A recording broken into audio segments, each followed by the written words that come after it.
નમસ્કાર મિત્રો, good morning.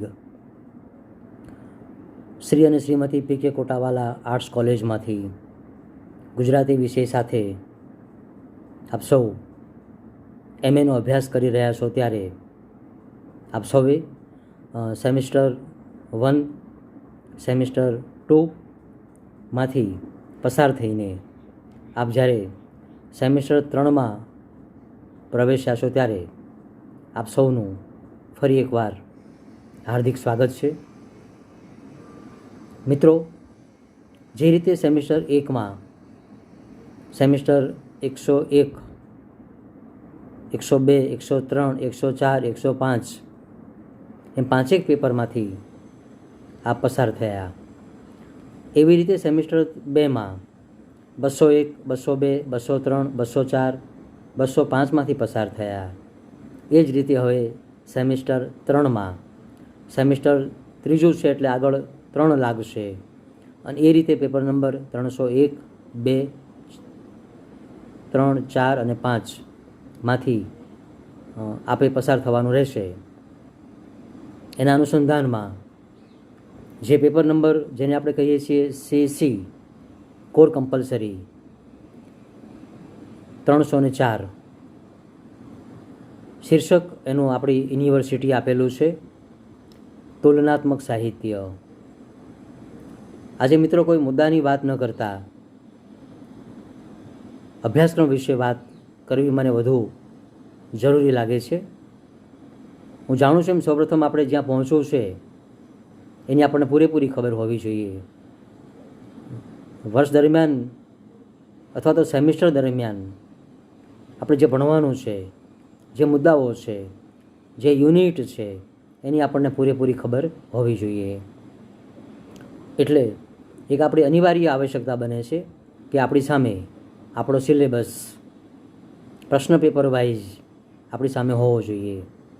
તો આજે કોઈ મુદ્દાની વાત ન કરતા પ્રથમ આપણે આપણો જે આખો અભ્યાસક્રમ છે એના મુદ્દાઓની થોડીક છણાવટ કરવાનો પ્રયાસ કરીએ. ત્યાર પછી આપણે ધીમે ધીમે એક એક મુદ્દા ઉપર આ રીતે વ્યાખ્યાનો આપવાનો હું પ્રયત્ન કરીશ. હમણાં વાત કરીએ એમ અભ્યાસક્રમ તમારા માટે સેમિસ્ટર 1માં પણ નવો હતો, ન્યૂ સિલેબસ, નવો અભ્યાસક્રમ. સેમિસ્ટર 2માં પણ આપ નવા અભ્યાસક્રમમાંથી પસાર થયા. એ જ રીતે સેમિસ્ટર 3માં પણ નવા અભ્યાસક્રમમાંથી આપે પસાર થવાનું છે. ત્યારે બદલાતી જે પરિસ્થિતિઓ છે વૈશ્વિક લેવલે, ભારત લેવલે, ગુજરાત લેવલે, ત્યારે બહુ સીધી વાત છે કે અભ્યાસક્રમોમાં પણ પરિવર્તનો કરવા જોઈએ. એમાં પણ કંઈક નવાપણું, કંઈક નવું દાખલ કરવું પડે. તો અહીં આ રીતે તુલનાત્મક સાહિત્ય એવું આપણા પેપરનું શીર્ષક છે. એનો ક્રમ છે, આપણે આગળ વાત કરીએ એમ 304. એનું જે પ્રથમ યુનિટ છે, આપણે એને એકમ કહીએ, એનું ટાઇટલ છે તુલનાત્મક સાહિત્ય, સંજ્ઞા અને કાર્યક્ષેત્ર. જ્યારે આપણી સામે કોઈ પણ પેપર આવે ત્યારે સૌપ્રથમ આપણે એની જે સંજ્ઞા છે, એ શબ્દ છે, એની જે વ્યુત્પત્તિ છે, એની આસપાસની જે અર્થ છાયાઓ છે, એ સૌપ્રથમ આપણે સમજી લેવી જોઈએ. આપણે TYBAમાં સેમિસ્ટર 6માં સેમિસ્ટર 5માં ભાષા વિજ્ઞાન ભણ્યા. તો ભાષા વિજ્ઞાન એટલે કે ભાષા વિશે એની વ્યાખ્યાઓમાંથી પસાર થવું જ પડ્યું. તો પછી બીજું પેપર સાહિત્ય વિવેચન. તો સાહિત્યનું વિવેચન શું છે, એની વિભાવનાઓ શું છે, સર્જન વિવેચન વચ્ચે શું તફાવત છે, વિવેચનનો પ્રારંભ ક્યાંથી થયો, વિવેચનની વ્યાખ્યાઓ શું, વિવેચનની આવશ્યકતા શું, વગેરે જેવા મુદ્દાઓમાંથી આપણે પસાર થયા. તો ગયા વર્ષે જ આપણે એક પેપર ભણ્યા અનુવાદ સાહિત્યનું. તો અનુવાદ એટલે શું, અનુવાદની વિભાવના, અનુવાદ શબ્દ ક્યાંથી આવ્યો, એની અર્થછાયાઓ, એની ઉપયોગિતા, એનું કાર્યક્ષેત્ર, અનુવાદની સમસ્યાઓ, અનુવાદના ઉપાયો માંથી પસાર થયા. તો જે પેપર ભણવાનું છે, જે એની જે શીર્ષક છે, એની જે સંજ્ઞા છે, એની પ્રાથમિક સમજ કેળવી લેવી બહુ જ આવશ્યક અને અનિવાર્ય છે. તો અહીં પણ એ રીતે પ્રશ્ન આવે છે કે તુલનાત્મક સાહિત્યની સંજ્ઞા, કમ્પેરેટિવ સ્ટડી, તુલનાત્મક સાહિત્ય, બે શબ્દો છૂટા પાડો. તુલનાત્મકનું આપણે કમ્પેરેટિવ કરીએ, સાહિત્યનું આપણે લિટરેચરનું આપણે ગુજરાતી સાહિત્ય કરીએ, અને એમ તુલનાત્મક સાહિત્ય શબ્દ વિશે વિસ્તૃત સમજણ અહીં અનિવાર્ય બનશે. એ સાથે જ એનું કાર્યક્ષેત્ર પણ એટલું જ મહત્ત્વનું છે કે તુલનાત્મક સાહિત્યનું કાર્યક્ષેત્ર શું છે, એમાં કઈ કઈ બાબતો આવે, એનું ક્ષેત્ર કેટલું અમર્યાદિત છે અથવા તો મર્યાદિત છે, એની વાત ત્યાં ચર્ચવાની રહે છે અથવા તો આપણે સમજવાની રહે છે. આજ એકમનો બીજો મુદ્દો એ તુલનાત્મક સાહિત્યનું મહત્ત્વ અને એનું કાર્યક્ષેત્ર. શું આ તુલનાત્મક સાહિત્ય, કમ્પેરેટિવ સ્ટડીને ન ભણીએ તો ન ચાલે, અથવા તો ભણીએ તો શું ફાયદા થાય એક વિદ્યાર્થી તરીકે આપણને અને એક સાહિત્ય જગતને? એ સાહિત્ય જગત આપણું ગુજરાતી હોય, એ સાહિત્ય જગત આપણું ભારતીય હોય, કે સાહિત્ય જગત આપણું વૈશ્વિક હોય, એ ભણવાથી, એ તુલના કરવાથી શું ફાયદો થાય? તો એ રીતે એનું મહત્ત્વ અને એનું કાર્યક્ષેત્ર પણ અહીં આ મુદ્દામાં આપણે ભણવાના, એને અભ્યાસવાના થાય છે. આ જ યુનિટનો જે આગળનો મુદ્દો છે એ ગુજરાતી સાહિત્ય. સૌપ્રથમ આપણે જે ભાષાના, જે સાહિત્યના વિદ્યાર્થીઓ છીએ, જે સાહિત્યના આપણે ભાવકો છીએ, વાહકો છીએ, પાઠકો છીએ, એની સમજ મેળવી લેવી ખૂબ જરૂરી છે. આપણે ત્યાં બાળક પહેલાં પોતાની માતાને ઓળખે છે, પછી માસીને ઓળખે છે, પછી માસીઓને ઓળખે છે, પછી દાદીને ઓળખે છે, પછી પિતાને ઓળખે છે, પછી પડોશીઓને ઓળખે છે. શરૂઆત માંથી થાય છે. માના અવાજથી એ બાળક માના ગર્ભમાં હોય છે ત્યારથી એ માના અવાજને ઓળખે છે. બાળક રડતો હોય અને મા દૂરથી બોલે કે આવી, અને બાળક ચૂપ થઈ જાય છે, બાળક શાંત થઈ જાય છે, બાળક રડવાનું ભૂલી જાય છે. આ તાકાત છે માની, માના અવાજની, માના સ્પર્શની. આવી જ તાકાત છે માતૃભાષાની. જે ભાષામાં આપણે જન્મ્યા છીએ, જે સમાજમાં, જે આપણી માની ભાષા છે, આપણી માની બોલી છે, એ ભાષા એટલે કે આપણી ગુજરાતી ભાષા. મળી મને ગુજરાતી ભાષા.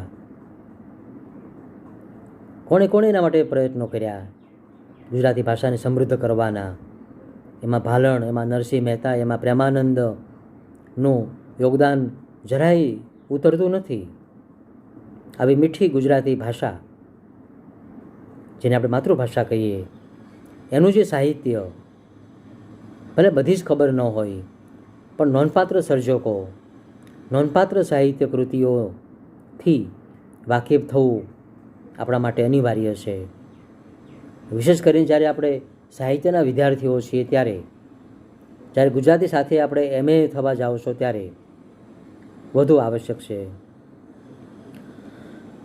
ગુજરાતી સાહિત્યમાંથી પસાર થયા પછી તરત આપણે ગુજરાતના જે સીમાડાઓ છે એને ઓળંગીને આપણું જે ભારતીય સાહિત્ય છે એની ઓળખવાનું છે. એટલે કે આપણે માને ઓળખ્યા પછી આપણે માસીને ઓળખવાની છે, માસીઓને ઓળખવાની છે, માને, પિતાને, દાદાને, પડોશીઓને. એમ એમ આપણું વિશ્વ, આપણું ભાવ જગત, આપણું સાહિત્ય જગત વિસ્તરતું જાય. ત્યાં ઓળખનો વિસ્તાર થાય છે કુટુંબમાં. એમ અહીં સાહિત્યની સમજણનો આપણો વિકાસ થાય છે. તો ભારતીય સાહિત્ય એટલે કે ગુજરાતના સીમાડા ઓળંગીને આમ પશ્ચિમ બંગાળમાં જઈએ, કલકત્તા, કોણે કોણે સાહિત્ય લખ્યું? સુનિલ ગંગોપાધ્યાય કોણ છે? રવિન્દ્રનાથ ટાગોર કોણ છે? મુખોપાધ્યાય કોણ છે? તો એ બંગાળી સાહિત્યથી વાકેફ થઈએ. મહાશ્વેતા દેવી એ શું લખ્યું? એમની કૃતિઓમાંથી પસાર થઈએ. કે આ બાજુ અમૃતા પ્રીતમ ન હન્યત્યમાંથી પસાર થઈએ. એમ કન્નડ, એમ મરાઠી, એમ અસમિયા, હિન્દીમાં લખાયેલી કૃતિઓ. પ્રેમચંદને કેમ ભૂલી શકીએ આપણે? પ્રેમચંદનું કૃતિઓ, નિર્મલા, કફન, ગોદાન, કેમ ભૂલી શકીએ આપણે? એના પર ફિલ્મો બની, સિરિયલો બની. તો આવું હિન્દી સાહિત્ય, આવું બંગાળી સાહિત્ય, આવું મરાઠી સાહિત્ય, આવું પંજાબી સાહિત્ય, આવું ઉડિયા સાહિત્ય આપણે ત્યાં આદરણીય અનિલાબેન દલાલ, આદરણીય રંજનાબેન હરીશ, આદરણીય ભોળાભાઈ પટેલ, સુમન શાહ, સુરેશ જોશી, જયંત પાઠક, ઇવન અત્યારે શરીફાબેન વીજળીવાળા ખૂબ સરસ ટૂંકી વાર્તાના અનુવાદો આપે છે. તો એ અનુવાદના માધ્યમથી પણ આપણે ભારતીય સાહિત્યથી પરિચિત થઈ શકીએ. આ રીતે ગુજરાતી સાહિત્યને ઓળખ્યા પછી આપણું ભારતીય સાહિત્યમાંથી પણ આપણે પસાર થવું રહ્યું. અને ભારતીય સાહિત્યમાંથી પણ આવી નોંધપાત્ર કૃતિઓમાંથી પણ પસાર થયા પછી આપણી એ પણ ફરજ બને છે કે આપણે વિશ્વ સાહિત્ય તરફ પણ દૃષ્ટિપાત કરવો રહ્યો. કંઈક આઉટ ઓફ કન્ટ્રી તમે દેશના સીમાડાઓ પણ ઓળંગી જાઓ અને જુઓ કે વિશ્વમાં ક્યાં શું લખાયું છે. તો એમાંથી પસાર થઈએ એટલે આપણી સામે આલ્બેર કામ્યુની આઉટસાઇડર નવલકથા પ્રાપ્ત થાય, જેને નોબેલ પ્રાઇઝ પ્રાપ્ત થયું હતું. હમણાં વાત કરીએ એમ રવિન્દ્રનાથ ટાગોરની ગીતાંજલિ કૃતિને પણ નોબેલ પ્રાઇઝ પ્રાપ્ત થયું હતું. તો એ રીતે outsider, doll's house, three sisters, waiting for Godot, wasteland, જો વિશ્વ પ્રસિદ્ધ કૃતિઓ છે. તો એ વિશ્વ પ્રસિદ્ધ કૃતિઓમાંથી પસાર થઈએ, ભારતીય સાહિત્યની કૃતિમાંથી પસાર થઈએ અને ગુજરાતી કૃતિમાંથી પસાર થઈએ, ત્યારે સહેજપણે પણ આપણા મનમાં એ પ્રકારની જિજ્ઞાસાઓ જાગે કે ભારતીય કૃતિ, એક ગુજરાતી કૃતિ અને વિશ્વ કૃતિમાં કયું સામ્ય છે, કયો તફાવત છે, કઈ સમસ્યાઓ છે, કેવી રીતે અભિવ્યક્તિ પામી છે. આ આપણા માટે રસનો વિષય હોવો જોઈએ, આપણા માટે જિજ્ઞાસાનો વિષય હોવો જોઈએ. પહેલાં પ્રશ્નો હોવા જોઈએ, પછી એને જવાબો મેળવવાના પણ આપણા પ્રયાસો હોવા જોઈએ. ત્યાર પછીનો આ જ યુનિટનો જે મુદ્દો છે એ તુલનાત્મક સાહિત્યમાં અનુવાદનું મહત્ત્વ. હમણાં મેં વાત કરી એમ કે તમારે વાંચવું છે બંગાળી સાહિત્ય, પણ આપણને બંગાળી આવડતું નથી, તો મૂંઝાવાની જરૂર નથી. રસ હો, વાંચવાની ઉત્કંઠા હોવી અનિવાર્ય છે. અનુવાદ તો મળી રહેશે. આજે મોટા ભાગના બંગાળી સાહિત્યનું આપણને ગુજરાતી મળી રહે છે. એ ટાગોરની ગીતાંજલિ હોય, ટાગોરની ઘણી બધી કૃતિઓ ગોરા આપણને આજે પ્રાપ્ત થાય છે અનુવાદ રૂપે. તો સ્વર્ગ નીચે મનુષ્ય, સ્વર્ગેર નીચે માનુષ, એટલે કે સ્વર્ગ નીચે મનુષ્ય. તો આ રીતે અનુવાદ દ્વારા આપણે સાહિત્ય પાસે પહોંચી શકીએ, બંગાળી સાહિત્ય પાસે. એ જ રીતે વિશ્વ સાહિત્ય, બળવંત જાની સાહેબ, સોમન શાહ સાહેબ, શરીફાબેન વીજળીવાળા, ઇવન સુરેશ જોશીએ એમની હયાતીમાં એમના અનેક વિદ્યાર્થીઓ જે આજે તો બહુ મોટા સાહિત્યકારો તરીકે આપણી સામે ઉપસ્થિત છે, એમને કામ સોંપીને વિશ્વ સાહિત્યને આપણા સુધી પહોંચાડવાનું કામ સુલભ કરેલું. આ દીર્ઘદ્રષ્ટિવાળા સર્જકો હતા, અધ્યાપકો હતા, સાહિત્યકારો હતા. સિદ્ધાંતોને પણ એમને પચાવીને આપણા સુધી મૂકવાના પ્રયત્નો કર્યા. ભરત મહેતા, સુમન શાહ, આ બધાએ આખી નાની નાની પુસ્તિકાઓ આપી. મેથ્યુ આર્નોલ્ડનો કાવ્ય વિચાર એમ કરીને. તો મેથ્યુ આર્નોલ્ડે જે કાવ્ય વિચાર આપ્યો એ તો અંગ્રેજીમાં હતો, તો એનું દોહન કરીને એને ગુજરાતી ઉદાહરણો દ્વારા એને સમજાવવાના પ્રયત્નો કર્યા. એ રીતે સિદ્ધાંતોને પણ ગુજરાતીમાં ઉતારીને મૂકવાના પ્રયાસો થયા. તો એ રીતે અનુવાદ એ પણ આપણને એ વિશ્વની કૃતિને ગુજરાતી સાથે જોડવા માટે મદદરૂપ થાય છે. એ રીતે બંગાળી કૃતિ, એ રીતે મરાઠી કૃતિ, એ રીતે પંજાબી કૃતિ ને ગુજરાતી કૃતિ સાથે જોડવા માટે અનુવાદ ખૂબ ઉપયોગી થાય છે. તો આ રીતે પ્રથમ યુનિટમાં આપણે આવા ચારેક મુદ્દાઓમાંથી પસાર થવાનું રહેશે. ત્યાર પછી આપણે જાણીએ છીએ એમ જે યુનિટ 2 આવે છે, એટલે કે આપણે એનું ગુજરાતી કરી એકમ 2, તુલનાત્મક કૃતિનો અભ્યાસ. અહીં આપણી યુનિવર્સિટીએ 2 કૃતિઓ અભ્યાસક્રમમાં મૂકી. સીધી વાત છે કે પહેલી કૃતિ આપણી સામે ગુજરાતી હોવી જોઈએ, કારણ કે આપણે સૌ ગુજરાતી છીએ. અને એમાં જ્યારે નવલકથા મૂકવાનો પ્રયાસ કર્યો હોય ત્યારે બહુ સીધી વાત છે કે ખૂબ પ્રશંસનીય જ્ઞાનપીઠ પુરસ્કૃત ગુજરાતી નવલકથા પન્નાલાલ પટેલ રચિત માનવીની ભવાઈથી કોણ અપરિચિત હોઈ શકે. ગુજરાતીના વિદ્યાર્થી હોવાને કારણે આપણે તો સૌ એને માણી છે, પ્રમાણવી જોઈએ જ, વાંચવી જ જોઈએ. પણ અન્ય વિષયોના વિદ્યાર્થીઓ પણ, અને વિદ્યાર્થીઓ ન હોય એવા ઘણા વિદ્યાર્થીઓના વાલીઓ પણ, એવા અનેક સાહિત્ય રસિકો પણ માનવીની ભવાઈમાંથી સુપેરે પસાર થયા છે. તો આ રીતે માનવીની ભવાઈ, જેના ઉપર ફિલ્મ ગુજરાતી બની, જેના ઉપર ફિલ્મ હિન્દી બની, અને અનેક લોકોને આ મનને તૃપ્ત કરવાનું કામ કર્યું એવી ગુજરાતી સાહિત્યની પ્રશિષ્ટ કૃતિ. અહીં ફરી તમને લાગે કે આ સાહેબ નવો શબ્દ લઈ આવ્યા, પ્રશિષ્ટ. એની વાત પછી ક્યારેક કરીશું આપણે. પણ આવી એક પ્રશિષ્ટ કૃતિ જે કાળક્રમે પણ એની કેટલીક જે સંવેદનાઓ છે એ ક્યારેય લુપ્ત થવાની નથી. કોઈ કાળક્રમ એને ક્યારેય જૂની કરી શકવાનો નથી. એવી કૃતિ, પ્રશિષ્ટ કૃતિ આપણી સામે છે, માનવીની ભવાઈ.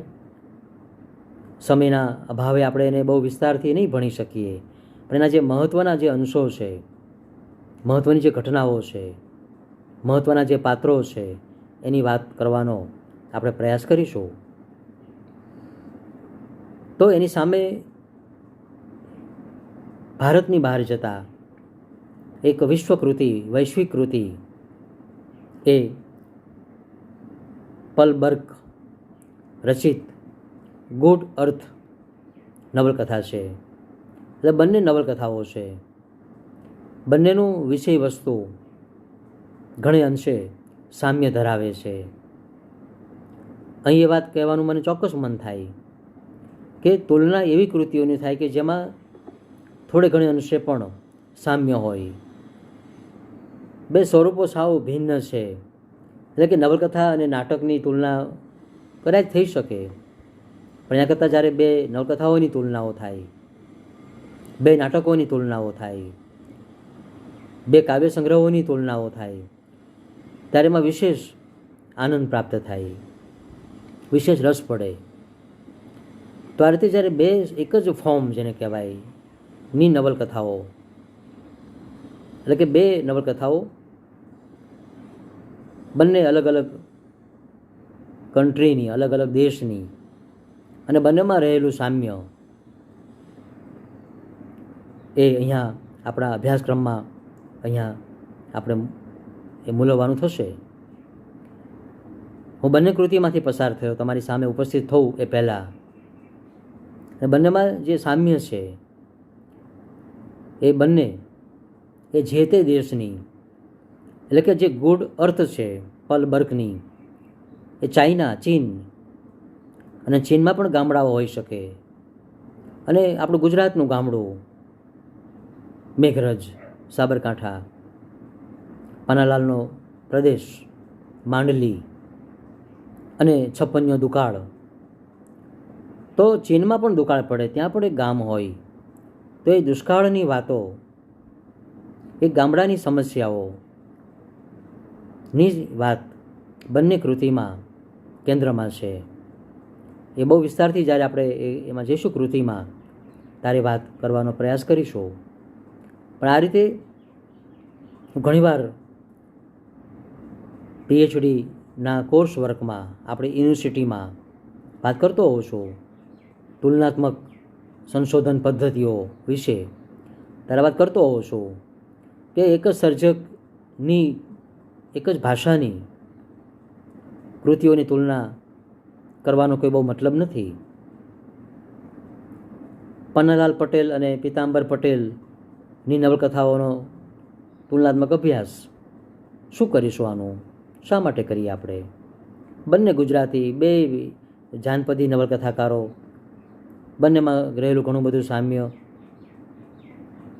પછી ઈશ્વર પેટલીકર હોય કે ચુનીલાલ મડિયા હોય, કોઈ વિશેષ ફરક પડતો નથી. તુલનાત્મક સાહિત્યની વિભાવનામાં જે પડ્યું છે કે બે ભાષાની, એટલે કે બે ભિન્ન ભિન્ન ભાષાઓની કૃતિઓનો તુલનાત્મક અભ્યાસ થવો જોઈએ. એટલે ગુજરાતી અને પ્રાંતીય, એટલે કે ગુજરાતી અને મરાઠી, મરાઠી કૃતિ અને બંગાળી કૃતિ, બંગાળી કૃતિ અને અસમિયા કૃતિનો અનુવાદ થવો જોઈએ. તો એ વધુ રસપ્રદ બની શકે. એ રીતે આગળ જતાં જે એકમ 3 છે એ છે કૃતિલક્ષી સામાન્ય પ્રશ્નો. જ્યાં બંને કૃતિઓ છે, માનવીની ભવાઈ અને ગુડ અર્થ, એ બંનેમાં રહેલું વિષય વસ્તુ, બંનેમાં રહેલા પાત્રો, બંનેમાં રહેલું સંઘર્ષનું તત્વ, બંનેમાં રહેલા ડાયલોગ, સંવાદો, ભાષા, વર્ણનો વગેરેનો તુલનાત્મક અભ્યાસ અહીં અપેક્ષિત રહે છે. ત્યાર પછી આવે છે કૃતિલક્ષી સામાન્ય પ્રશ્નો, એકમ 4, જ્યાં બંને કૃતિઓ છે એના ટૂંકા પ્રશ્નો કેવા કેવા સંભવી શકે એ બાબત પણ અહીં અનિવાર્ય બને છે. તો મિત્રો, આ રીતે આ પેપર છે 304, એના જે મુખ્ય મુખ્ય મુદ્દાઓ છે એમાંથી આપણે કઈ રીતે પસાર થવું, ક્યાં ભાર આપવો, ક્યાં વિશેષ મહેનત કરવી, કયા મુદ્દાઓમાંથી આપણે પસાર થવું, એનો એક દૃષ્ટિપાત કરવાનો આપણે પ્રયાસ કર્યો. સંક્ષિપ્ત રૂપરેખામાંથી આપણે પસાર થયા. આપણને ખબર પડી કે આ રીતે આપણો એકમ પ્રમાણે 1, 2, 3 અને 4ના મુદ્દાઓમાંથી આપણે પસાર થવાનું રહેશે. ફરી હવે આવનારા વ્યાખ્યાનમાં આપણે આમાંથી સવિસ્તાર, જરા ધીરેથી, જરા ઊંડે જઈને એને સમજવાનો પ્રયાસ કરીશું. આપ સૌનો ખૂબ ખૂબ આભાર.